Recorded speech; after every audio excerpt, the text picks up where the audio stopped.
안녕하세요. 지코노미 TV입니다. 오늘은 지코노미 콘서트 위크 셋째 날입니다.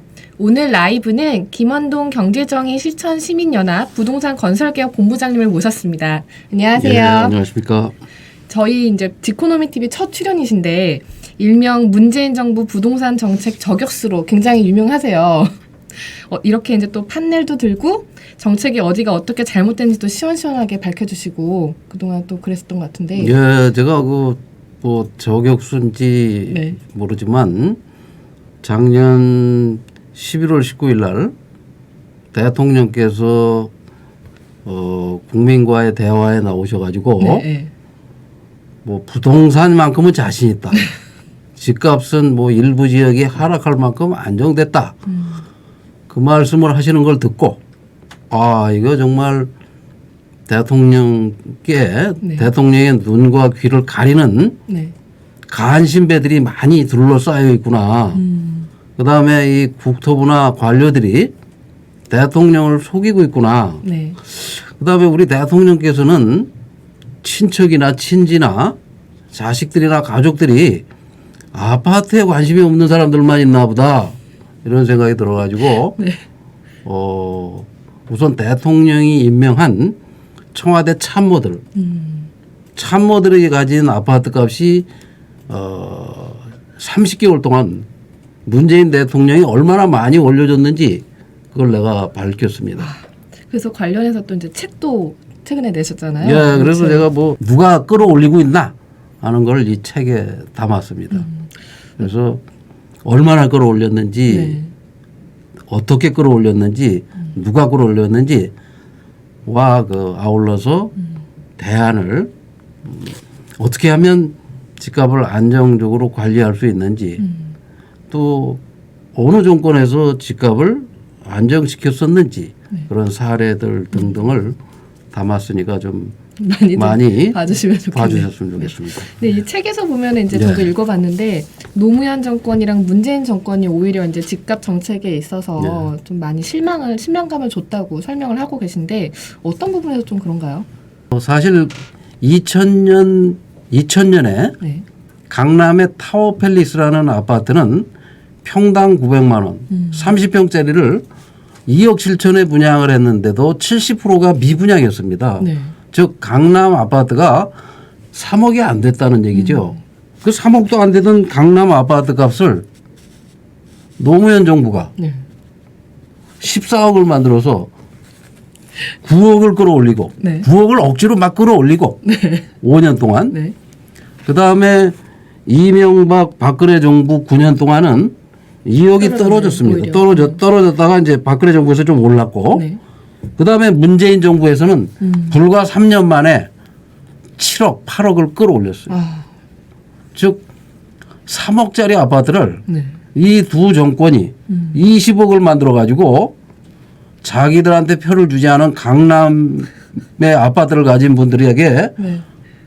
큰 보답을 하시고 이렇게 정책을 잘못해 놓고도 뻔뻔하게 그 책임을 과거 정권에게 돌린다거나 또는 엉뚱하게 시민들이 투기를 해서 그렇다든가 이런 식으로 이 의사가 네. 돌팔이 의사는 계속 오진을 합니다. 오진하는 것까지는 좋은데 처방까지 부작용을 유발할 처방을 해서 지금 이 두 정권에서는 네.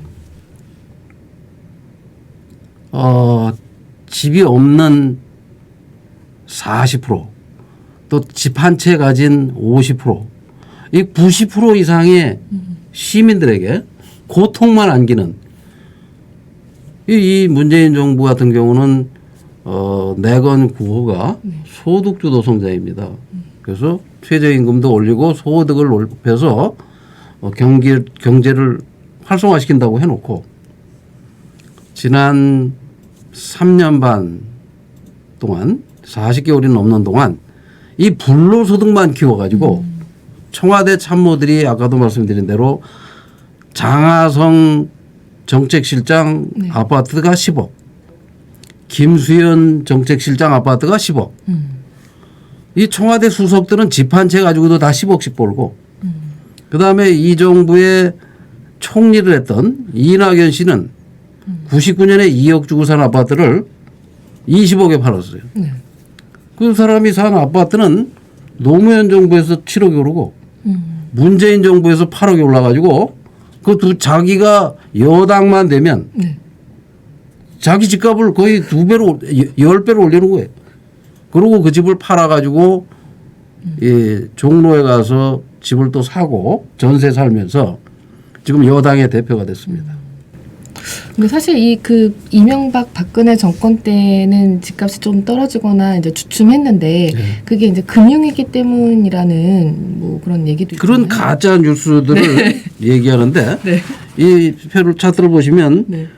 93년부터 2000년까지 93년에 2억 하던 아파트가 2000년에 3억 정도밖에 되지 않았습니다. 네. 그러면 이때 무슨 일이 있었냐? 97년에 국가 부도가 났습니다. 외환 위기, 네. 국가 국가 부도가 나서 이때도 한 6개월에서 1년 정도 좀 하락하고 주춤했을 뿐인데 2008년 금융위기는 97년 금융위기 외환위기에 비하면 10분의 1도 안 돼요. 4개월 만에 다시 반등을 합니다. 그래서 이 핑계 댈 게 없으니까 그 금융위기 때문에 6개월 정도밖에 뭐 안 됐다. 집값이 아니 그러면 지금은 금융 호황입니까? 그렇죠. 지금 코로나에다가 지금 이때보다 더 경제 상태가 안 좋은데 왜 2020년 지금 네. 지금 무슨 우리나라가 경제가 급성장을 하고 있습니까? 아니죠. 아니죠. 근데 왜 집값이 오릅니까? 그럼 뭐 미국이 금융 호황이라서 미국은 코로나 없습니까? 이런 식으로 엉터리 가짜 뉴스 그렇게 오진을 하니까 네, 네. 더 집값이 폭등하고 시민들이 불안해하고 집값이 오르는 이유는 간단합니다.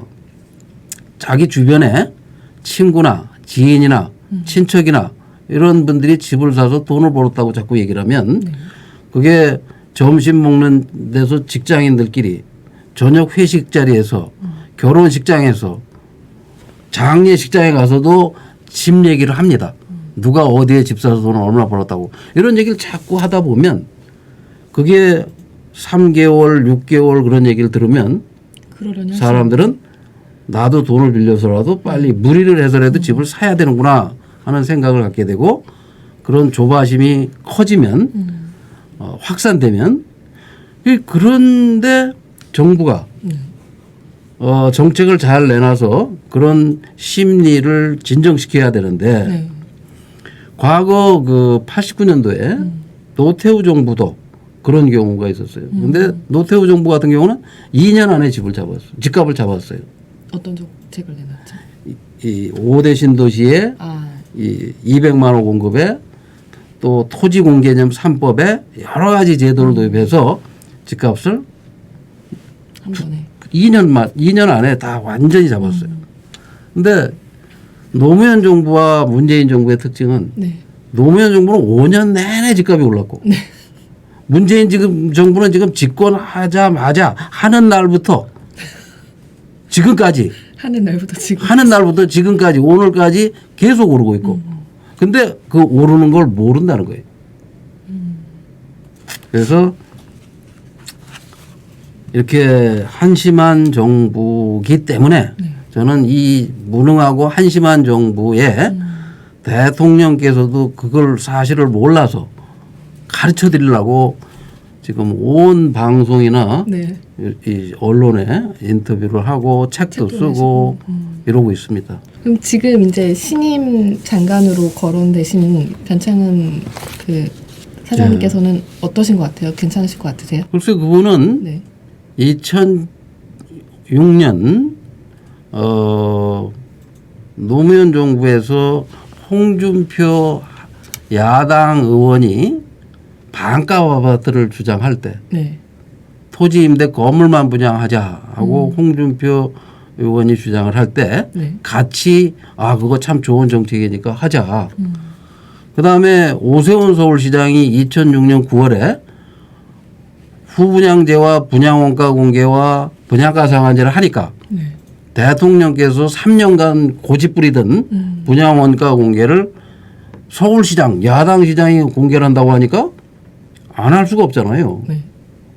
야당 시장이 해버리는데. 그래서 3일 후에 대통령께서도 분양원가 공개한다 할 때 분양원가 공개가 맞다 하고 했던 변창흠 교수가 당시에는 네.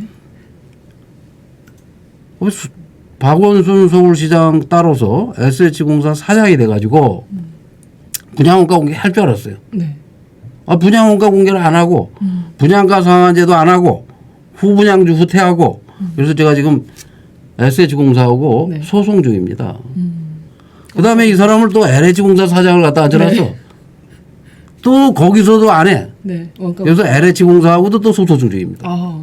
그 분양원가 공개 좋다고 했던 거 안 하고 네. 건물만 분양하는 거 이겁니다. 바로. 네, 이 건물만 분양한 아파트 이게 참 좋은 정책이라고 자기가 극찬을 하고 이번에도 또 제시를 하셨죠. 환매 조건부. 글쎄 뭐 토지 임대부. 토지 임대부 건물만 분양하는 제도가 네. 사실 이 제도는 2005년 경실련이 판교 신도시 개발할 때부터 제가 제안을 했던 겁니다. 건물만 분양해라. 네. 싱가포르나 유럽 방식으로. 근데 본인이 SH공사 3년, LH공사 1년 반 하면서 이걸 시작도 못했어요. 4년 반 동안 안 하던 사람이 장관이 돼서 과연 이걸 제대로 할지 안 할 거라고 저는 봅니다. 못 할 거라고 봐요. 근데 사실 어쨌든 문재인 정부 들어서 정책이 이제 24번 넘게 나왔잖아요. 예. 부동산 정책이. 그래서 이제 각종 이런 정책이 무수히 나왔는데 또 집값이 안 잡힌 이유가 뭘까요? 잡을 생각이 없고 이 사람들은 집값을 올릴 생각밖에 없는 사람입니다.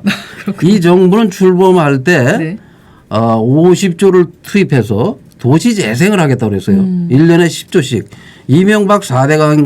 이명박 대통령이 했던 4대강이 22조인데 네. 그거에 2배가 넘는 돈을 예타도 거치지 않고 국민 세금과 기금을 가지고 헌집을 고쳐준다고 하니까 그 문재인 대통령이 사시던 홍은동부터 네. 그런 이 재개발도 수익성이 없어서 안 되는 지역이 집값이 뛰기 시작했어요. 그렇죠. 그래서 제가 왜 뛰냐고 그 어떤 신문 기자가 나한테 묻길래 아니 문재인 대통령이 공약할 때부터 집값 뛰게 만들겠다는 신호를 줬는데 집값이 안 뛸 리가 있겠냐. 그래서 2007년 8월에 직접 현장을 갔어요. 17년, 그 기자를 데리고 2017년 8월에. 2017년 8월에 5월에 취임해서 8월부터 뛰기 시작했으니까. 그렇죠. 그래가지고 파리 대책이 나오고 그 다음에 12월에 또 12월 대책이 나오고 대책이 나올 때마다 나온 게 뭐냐. 임대업자를 부추겨 가지고 네. 투기꾼을 양성해서 임대업자한테는 세금을 한 푼도 안 거둘 테니 계속 투기를 해라. 그 다음에 임대사업자 신고만 하면 대출을 1주택을 살려고 하는 사람은 50%를 40%로 줄이면서 실수요자는 이 다주택자 500채, 1000채를 사재기 하는 임대업자에게는 집값의 80%를 대출해 줬습니다. 그러니까 집값의 80%를 대출해 주니까 전세 살던 것도 필요 없어. 내쫓고 월세로 전환해서 전세 물량이 줄어드네요. 줄어들어 버렸어요. 그 사람들이 사재기한 물량이 100만 채입니다. 지난 3년 동안 투기꾼을 양성시켜서 100만 채를 사재기해서 주택 100만 채를 그 사람들이 사재기를 했어요. 그다음에 집값의 80%를 대출해줬어. 국가가. 아니 그 사람들이 무슨 유공자입니까? 특혜를 주게? 그래서 세제 특혜와 대출 특혜를 줘가지고 투기를 부추겨서 투기 세력을 양성해서 결국은 집값이 끊임없이 올라가게 만들면서 대통령이 30개월이 지난 시점에 집값이 일부 지역이 하락할 정도로 안정됐다. 부동산만큼은 자신 있다. 이런 어처구니 없는 얘기를 하시는 걸 듣고 이건 처음에는 대통령께서 누군가에게 속고 있다. 그런 생각도 했었는데 지난 1년 동안 가르쳐줘도 더 엉터리 대책을 내놨습니다. 예를 들어볼까요? 2020년 초에는 네. 집값이 오르지 않았습니다. 작년 12월 19일 날 네. 무슨 15억 이상은 아예 대출을 안 해주겠다. 네. 초강력 대책이다. 뭐 이런 걸 내놨어요. 네. 그리고 금년 1월, 2월에는 사람들이 눈치를 보고 별로 집값이 오르지 않았습니다. 3, 4월에는 총선과 코로나가 막 급격히 커져가지고 사람들이 돌아다니질 않아서 그렇죠. 집을 사러 다니지도 않았어요. 근데 코로나 끝나고 총선에서 압승을 하더니 5월 6일 날 국토부 차관이 나와가지고 용산의 미니 신도시를 하고 강북의 재개발을 공공이 들어가서 해주겠다. 그러니까 마포, 용산, 여의도의 아파트 값이 폭등을 하기 시작합니다. 즉 투기를 우리가 계속 조장해 줄 테니까 네. 집 사세요 하는 사인을 5월 6일 날 보낸 거예요. 그리고 6월 5일 날 잠실 야구장을 부시고 거기다 무슨 호텔하고 컨벤션 센터를 짓고 네. 그다음에 영동대로는 지하 도시를 만들고 그다음에 지난 총선에 삼성역에는 광역 철도망이 다 모이게 하고 이런 개발 계획을 발표하니까 강남구하고 송파구의 아파트 값이 또 뛰기 시작합니다. 그랬더니 6월 17일 날 6.17 대책이라고 그래가지고 토지거래 허가구역을 지정했는데 어디 오를지를 미리 알려준 거예요. 이 정부가. 그래가지고 이제 폭발적으로 집값이 오르니까 7월 10일 날 대통령이 국토부 장관을 불러서 공급 계획을 얘기한 게 아니라 세대 대책을 수립하라고 그랬어요. 세대 대책은 홍남기 경제부총리가 하는 일인데 국토부 장관을 불러다가 해서 7월 10일 날 세금 대책이 나옵니다. 그 다음에 집값을 잡는다고 대책을 내놨는데 자꾸 집값이 뛰니까 7월 말에는 임대차 3법이라는 희한한 그게 집값 잡는 대책이 아닌데 그런 대책을 갑자기 발표를 해요. 그 다음에 수도 이전한다. 그린벨트를 해제한다고 그래가지고 세종시 집값이 2배로 뛰게 만들어. 그 다음에 8.4 대책을 내놨는데 공급 확대책이라고 내놓은 게 뭐냐.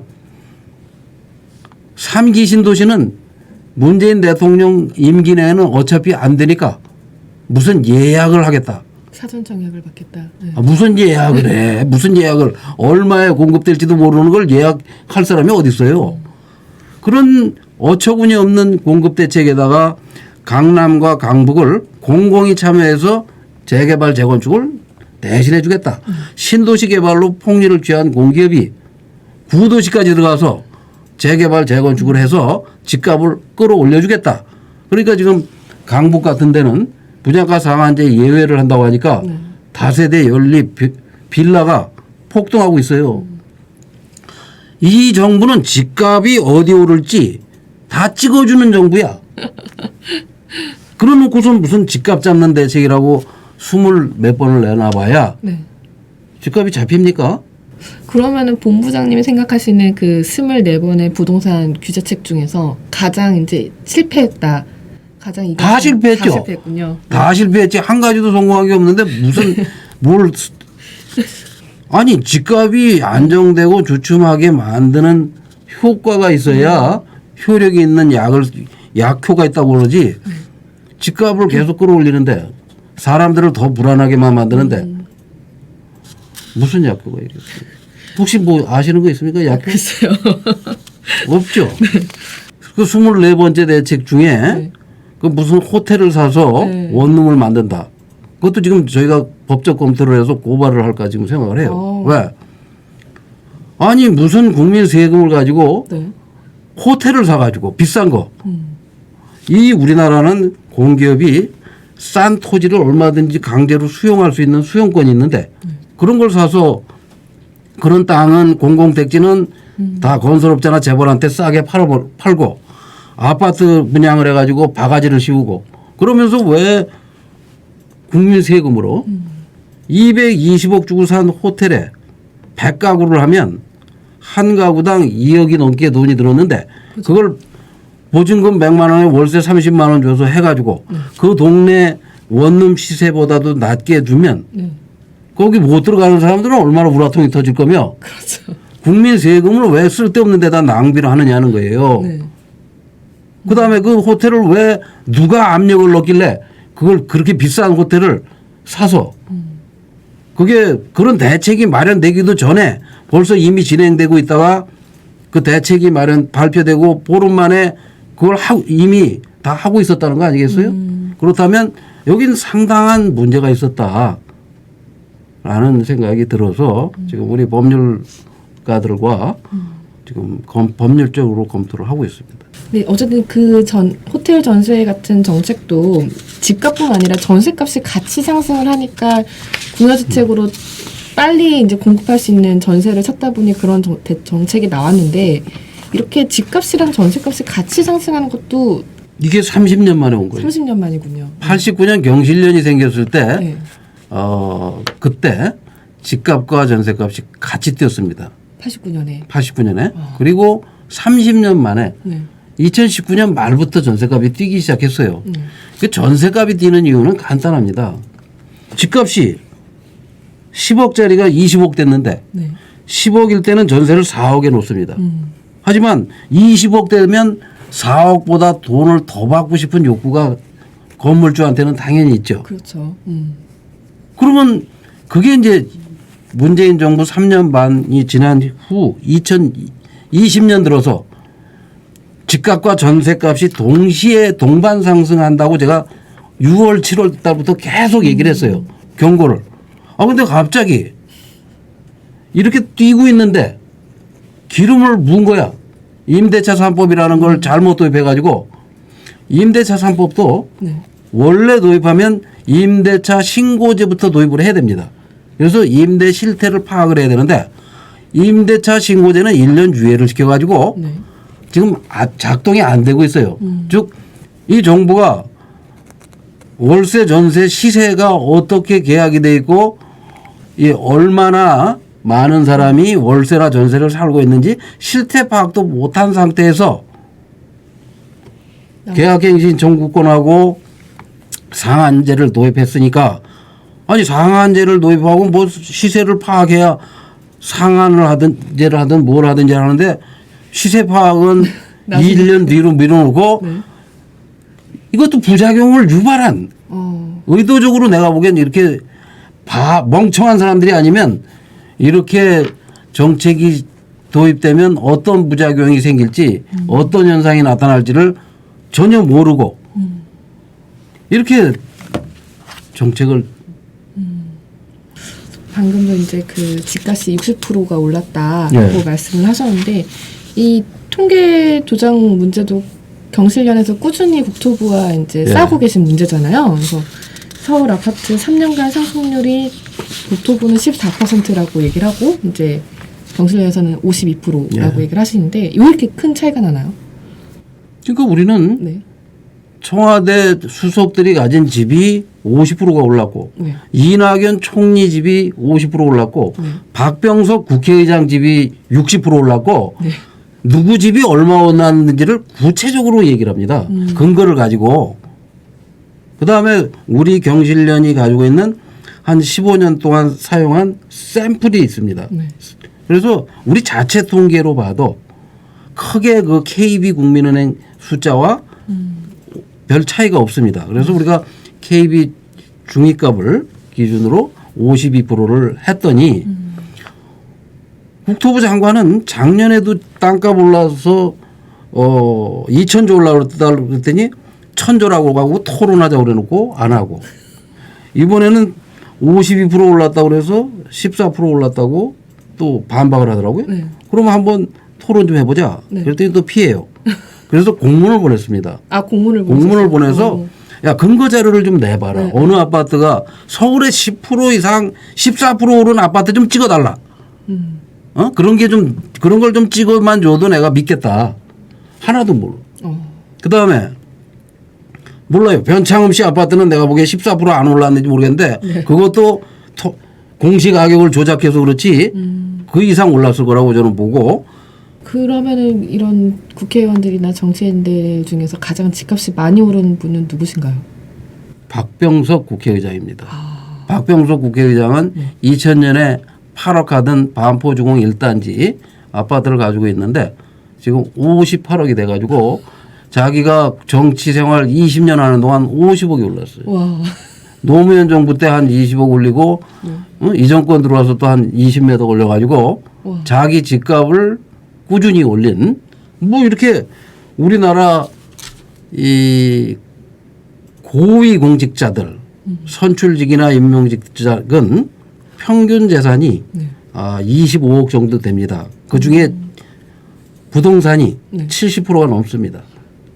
보통 국민 평균이 4억 5천인데 국민 평균의 6배, 7배, 8배를 가진 사람들이 국회의원을 하고 있고 고위공직을 맡고 있고 장관을 하고 있으니까 집값이 오르겠습니까? 안 오르, 자기 떨어지겠습니까? 집값 떨어지는 정책을 펼칠 수가 없네요. 어쨌든 이게 지금 정치권에서도 이제 집값을 잡을 만한 대책을 내놓지 않고 집값이랑 전세값은 계속 상승을 하고 있는데 그럼 어떻게 하면 좀 집값을 잡을 수 있을까요? 어떻게 하면 되느냐면 네. 집값을 잡는 정책이라는 것은 네. 정책이 집값을 좌우하는데 정책은 사람의 이 머리와 가슴에서 나옵니다. 그 사람 가슴에 무엇이 들었고 그 사람의 삶 머릿속에 무엇이 들었느냐가 중요한데 사람을 잘 임명해야죠. 사람을 잘 임명하면 근데 이명박 때는 그린벨트에다 아파트 짓는 거는 아주 나쁜 행위다.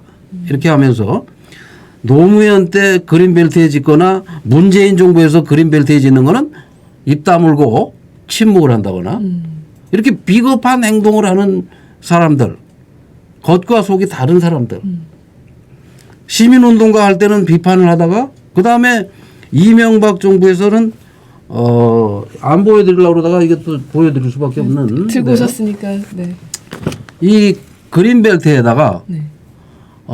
토지와 건물을 포함해서 30평짜리 아파트를 3억에 분양을 했습니다. 2010년 12월 달에 이게 분양한 겁니다. 그리고 이건 뭐냐? 30평짜리 아파트를 강남에다 줘도 3억의 분양이 가능합니다. 왜? 이 땅값이 그린벨트는 300만 원입니다. 한 평에. 네. 거기다 건물값이 600만 원이면 900만 원 아닙니까? 그죠. 그러니까 30평짜리 아파트를 짓는데 3억이 안 들어가. 자, 보십시오. 이 아파트를 보시면 이게 유럽의 네덜란드 왕립 건축가가 설계를 해가지고 보통 우리가 짓는 아파트하고는 훨씬 더 고급스럽고 네. 이게 건축 대상을 받은 아파트입니다. 이렇게 대통령이 의지를 가지고 이 이명박 대통령은 이 우리나라에서 대통령 중에 최초로 건설회사 사장을 했던 사람이고 그죠. 네. 현대그룹에서 그룹 회장도 했고 그다음에 압구정동 현대아파트 단지를 본인이 직접 개발한 사람입니다. 그래서 아파트의 원가나 이 국토부 관료들이 속일 수가 없는 거죠. 그래서 이 아파트는 이명박 정부 때 이런 아파트를 네. 수도권에 250만 채를 공급한다고 그랬어요. 250만 채를 공급한다고 하니까 이명박 정부에서는 아파트 값이 떨어지고 2007년에 용인에 30평짜리 아파트를 5억 5천에 분양했습니다. 네. 근데 그 아파트가 2010년 이 아파트를 3억에 분양하니까 강남에 2010년이 돼서 3억 2억 5천으로 떨어졌어. 절반이 됐네요. 5억 5천에 분양받은 게. 네. 그다음에 파주교화에 2007년 노무현 정부에서 5억에 분양받은 아파트는 2억이 돼버렸어요. 입주하려고 보니까. 그렇게 해가지고 수도권에서 노무현 정부에서 아파트를 분양받은 한 70만 명이 네. 크게 손해를 봤어요. 그러니까 이명박 정부에서는 미분양이 100만 채, 150만 채가 쌓이고 건설업자들이 아파트 분양가를 낮출 수밖에 없었죠. 그다음에 건물만 분양을 하면 아까 보인 대로 30평이 2억이 채 안 됩니다. 이런 아파트를 어디다 분양하면 되느냐? 서울. 서울에 지금 용산 미니 신도시 한다는 데다가 하고 네. 그리고 이렇게 건물만 분양하면 토지 값이 올라서 공기업은 서울 시민은 부자가 되는 거예요. 건물만 분양을 하면. 그래서 싱가포르 같은 데는 건물만 분양을 하는 겁니다. 왜? 도시에 땅이 부족한데 네. 이걸 다 분양해 버리면 예를 들어서 강남이나 이 강남 신도시에 네. 네. 박정희 정권에서 건물만 분양했다면 지금 강남 땅값은 누구 겁니까? 서울 시민 거죠. 그렇죠. 그럼 서울 시민이 부자가 됐고 서울의 아파트값이 이렇게 뛰지도 않았습니다.